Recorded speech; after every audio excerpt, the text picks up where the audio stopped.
स्मृति, ध्रुवा स्मृति का उपाय आपके अनुभव में जो आए हैं, ऐसे उपायों में से श्रेष्ठ उपाय हमको भी देकर मार्गदर्शन देने की कृपा करें महाराज जी। ध्रुवा स्मृति प्रकट होती है, वो बताए जाने का कोई फायदा नहीं होता उससे। लेकिन वो आहार शुद्धो सत्व सर्व शुद्ध, सर्व शुद्ध सत्व शुद्ध और तत्व शुद्धि ध्रुवा स्मृति। ध्रुवा स्मृति, वेदांत स्मृति ऐसी होती है, वो योग शास्त्र का एक अंग है। स्मृति याददाश्त, याद रहे हमको, एक सीमा तक काम करती है आगे बढ़ने में। अब सत्संग सुना, अगर इसके प्रति रुचि हुई तो इसको याद कर लेंगे हम, हमारी स्मृति में चली जाएगी ये। स्मृति बोलो तो वो टाइपराइटर, टाइप रिकॉर्ड, उसमें चले जाएगा वो, फिर याद आएगा। और याद आएगा जब, हो सकता है हम उसके अनुरूप अपने को ढालें, नहीं तो उसका कोई लाभ नहीं। उस पर चिंतन मनन करें, उसको धारण करें, तब तो उसका लाभ होता है। इसमें ब्रह्मचर्य का पालन करना मदद करता है।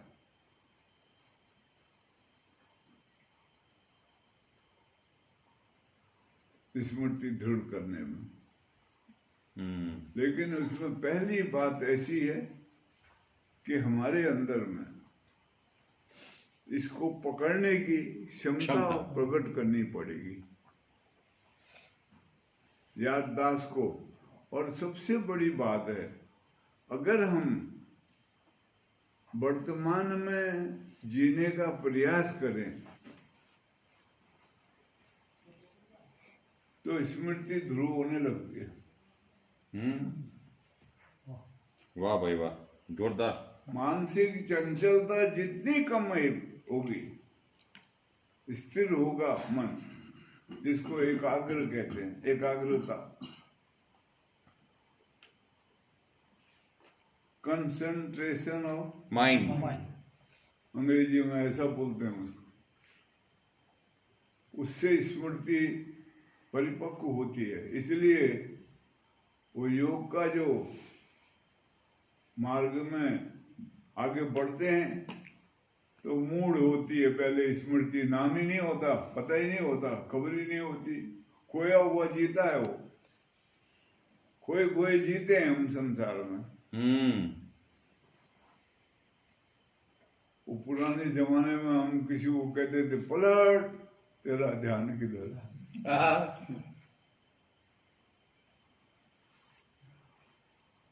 आदमी खोया हुआ रहता है। सही है, खोया खोया जीता है वो थोड़ा अपने में आए, ख्याल में, अपने में ख्याल रखना शुरू करे तो उसमें मदद मिलेगी। इसलिए योग का प्रथम है वो मूढ़ अवस्था। उसको अभी कुछ बोलोगे, अभी पूछोगे तो उसको ख्याल में नहीं, ख्याल ही नहीं, वो जगी नहीं है स्मृति, सुरता नहीं जगी कहते हैं। अब भी बोलोगे, अब भी पूछोगे तो भी उसको पता नहीं लगेगा। क्या कहा, ख्याल ही नहीं है। तेरा ध्यान कितने गया कहते हैं, पूछते हैं, वो कितने गया है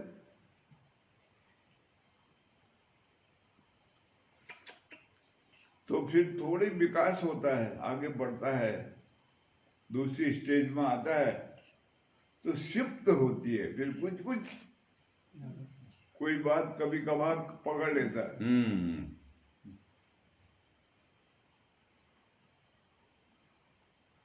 तो उसको सिप्त अवस्था कहते हैं। थोड़ी सी हलचल मची है, थोड़ी ज्यादा हलचल मचेगी, फिर उसको विक्षिप्त कहेंगे। उसी में चंचलता भी आती है।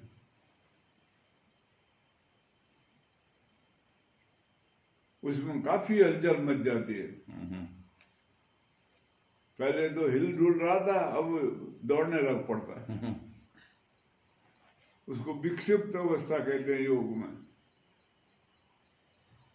और फिर चौथी अवस्था आती है निरुद्ध, उसको एकाग्र कहते हैं।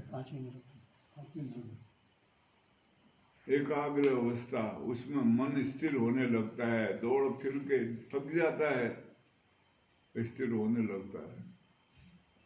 उसको उस वक्त समझ में आने लगती है, उस वक्त स्मृति ध्रुव स्थिर होती है। हाँ, ध्रुव का मतलब स्थिर होना है। ध्रुव तारा है ना, वो उसको पद मिला है, वो ध्रुव पद, जिसको भूला फिरा रहा था ध्रुव बाल बन बनू में, ऐसी जगह दिलाई कबहू न उठ पावे। वाह भाई वाह। ऐसा है नाम तेरा सब वेद शास्त्र शास्त्र गावे। गावे। भजन है भजन है टुकड़िया महाराज का। तो वो ध्रुव स्मृति वहां प्रकट होती है। फिर उसको भी भगा देना पड़ता है। जैसे घोड़ा है, उसको डंडा मार के जंगल को भगा देते हैं, वो स्मृति को भी भगा देते हैं। तो वो अवस्था को वो कहते हैं निरोध अवस्था, निरुद्ध अवस्था। योग कर्मसु कौशल, चित्तवृत्ति निरोधः। हाँ, योग चित्तवृत्ति निरोधः। चित्त वृत्तियों का निरोध ही योग है। सही है, राइट। ऐसा है, मकान बनाने से पहले लेंटर लगाना पड़ता है। लेंटर लगाया, छत डाल दी, अब छत पक गई तो लेंटर को हटाना पड़ेगा। अगर नहीं हटाओगे तो रह नहीं पाएंगे, डंडे लगेगी तो। इसलिए वेदांत का शब्द है एक इसमें, अध्यारोप और अपवाद।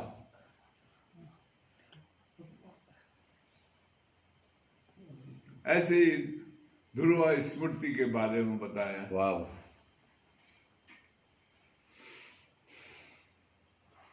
आहार शुद्धो सर्व शुद्ध, सर्व शुद्धो ध्रुव स्मृति।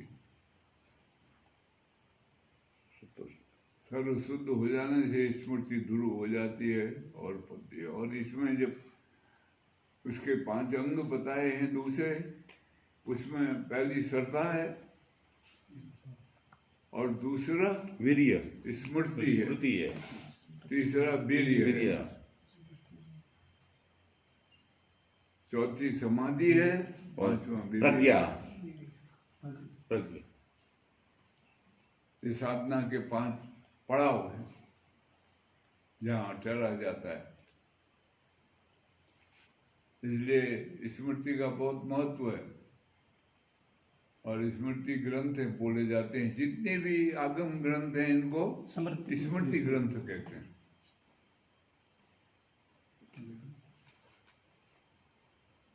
जो निगम है वो वेद है। वेद को लिखने वाला कोई नहीं, वो निश्रित हुई है वाणी। कहाँ से? भगवत पाद से। अखंडानंद जी महाराज ने लिखा है उनके इसमें, भागवत रहस्य एक छोटा ग्रंथ है अलग है, उसमें कि वेद निश्रित हुए हैं ऋषियों को। कहाँ से आए? नाद ब्रह्म से उतरे हैं वो। ऐसा वर्णन है और बहुत अच्छा लगा था मेरे को जब मैंने पढ़ा था।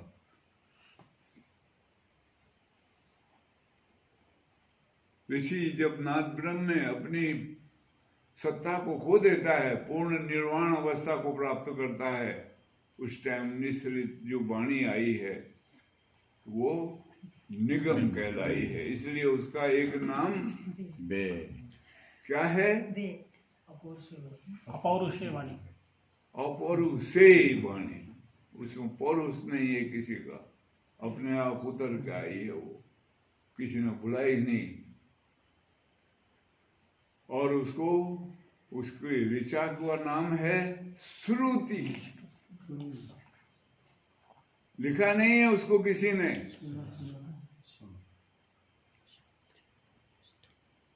खाली सुना है। श्रुति कहलाती है वो, पर उसको खाली श्रुति नहीं कहते, श्रुति भगवती, क्योंकि वो भगवत वाणी है। वाह भाई।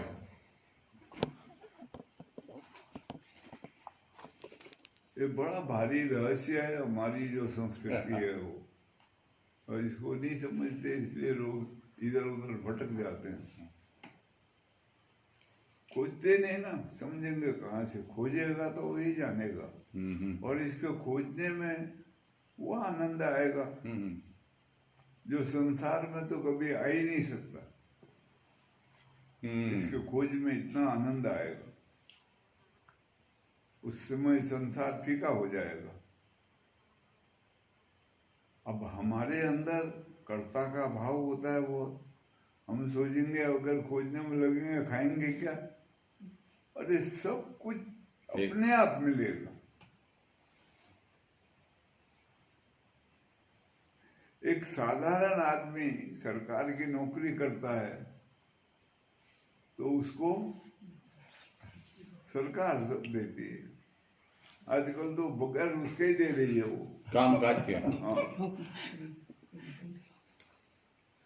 तो जो इतनी बड़ी सरकार को जानने के पीछे पड़ेगा, इसलिए वो कहेगा फिकर करन दे बावरे, जिकर करन दे साथ, उठ फरीदा जिकर कर, फिकर करेगा आप। उस इतना कुछ देगा कि खाया भी नहीं जाएगा, दूसरों को खिलाया जाएगा।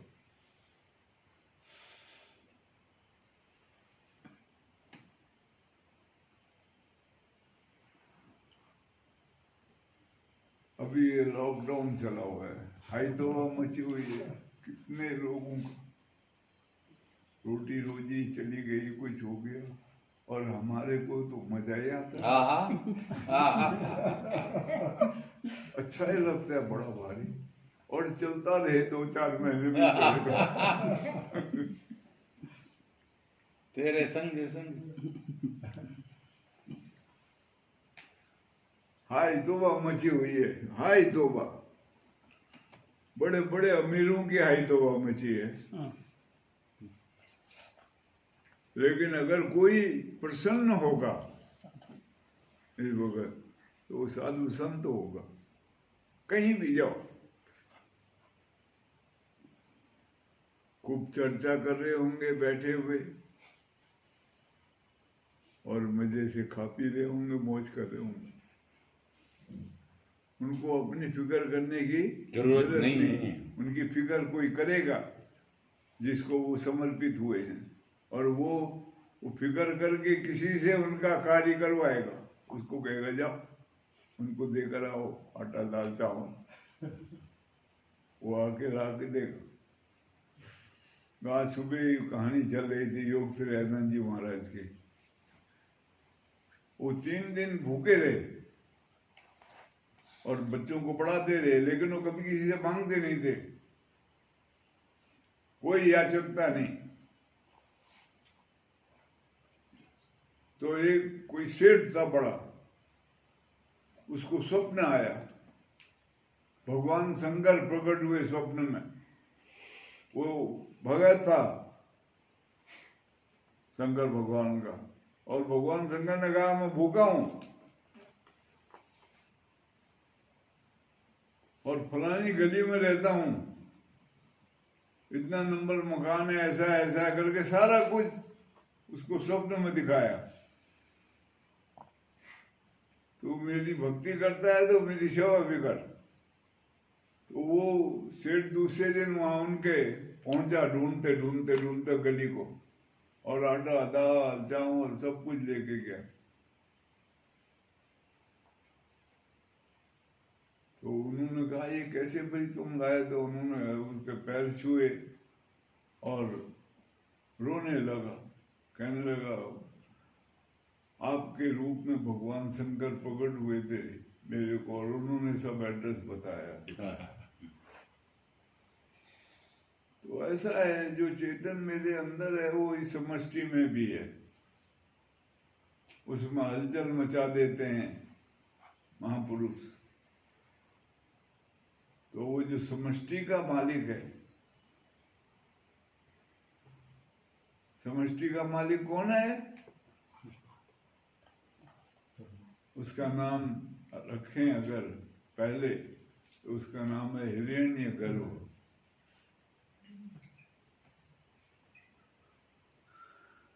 वो समष्टि का मालिक है, वो सब कार्य कर देगा।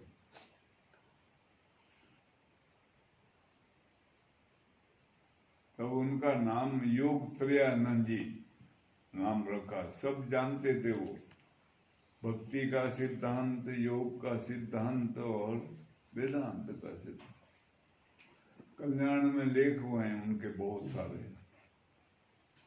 फोटो भी छपी है किसी में। ये कविराज जिन्होंने पुस्तक लिखी, ये उनके पास ही उठते बैठते थे पहले, उन्हीं को गुरु धारण किया था उन्होंने। बहुत पुरानी बात नहीं है, अभी है, 60-70 साल हुए उनको शरीर छोड़े। ये 86 में इन्होंने शरीर छोड़ा, कविराज ने ना, इन्होंने शरीर 76 में छोड़ा।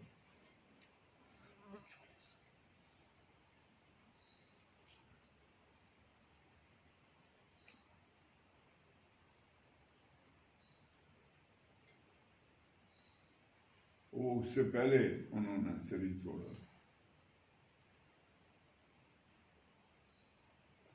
तो ऐसा है, खोज करना, लगना उस मार्ग में, एक लक्ष्य बनाना है, और कोई लक्ष्य न हो जीवन का,